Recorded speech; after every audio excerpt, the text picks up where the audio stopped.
കയ്യിലെ തഴമ്പ് നോക്കിയേ 8ാം ക്ലാസ് തൊട്ട് ഏട്ടാദ്യം കൊട്ടുന്നോണ്ടാണ്. അന്നേരം ഒന്നും ഉണ്ടായിരുന്നില്ല. ഇപ്പോഴാണ് സ്ഥിരമായിട്ട് ഇപ്പൊ മേളത്ത് നിൽക്കുക. സ്വന്തം ടീമാണ് ജാരാക്കലാസ് എന്ന ടീമിന്റെ പേര്. ആ സ്വന്തം ടീമാണ്. ജ്വാലകലാസമിനി. സ്വന്തം ടീമാണ്. അപ്പൊ അതിലേക്ക് ഇപ്പൊ സ്ഥിരം നിൽക്കുന്നോണ്ട് എന്താ 27 മിനിറ്റും താളം കയ്യിലുണ്ട്.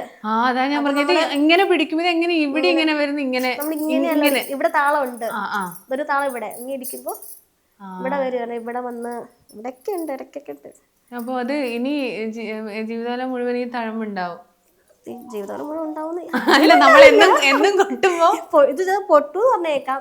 തഴമ്പ് വലുതായിട്ട് പൊട്ടു കേട്ടിട്ടുണ്ട്. ഇതുവരെ സംഭവിച്ചില്ല. എനിക്ക് പേടിയാവും. അല്ല തഴമ്പ്, അപ്പൊ ഇത് നമ്മൾ ഈ ഗ്ലൗസ് അങ്ങനത്തെ എന്തെങ്കിലും അങ്ങനെ പറ്റില്ലല്ലോ. അപ്പൊ അത് ബുദ്ധിമുട്ടുണ്ടാവുമല്ലോ. അന്നേരം നമുക്ക് ബലം അതിലേക്ക് വരും. കാരണം എന്ത് സാധനം ഇട്ടാലും താളത്തിന് ബലം ഉണ്ടല്ലോ. ആ ബലത്തിൽ നമുക്ക് എന്തായാലും ഇതിലേക്ക് അടിച്ചത് കയറും ചെയ്യും. അല്ല, അധ്വാനിക്കുന്ന ഒരു ഇതാണ് അത്. അധ്വാനത്തിന്റെ ഒരു പ്രതീകമാണ് ആ തഴമ്പ്. എല്ലാരും പറഞ്ഞു കേൾക്കാം. വേറെ നമ്മുടെ കൂട്ടത്തിൽ ആർക്കും ഇല്ല. പിന്നെ എല്ലാരും വീഡിയോസ് ഇടുവാണെങ്കിൽ തന്നെ ഇതെന്ത്, കാരണം ആർക്കും ഇങ്ങനെ തഴമ്പ് തന്നെയില്ല. പിന്നെ സാധാരണ പറഞ്ഞാൽ എവിടെയും ചുമ്മാ കൊട്ടുന്നേ ഉള്ളൂ.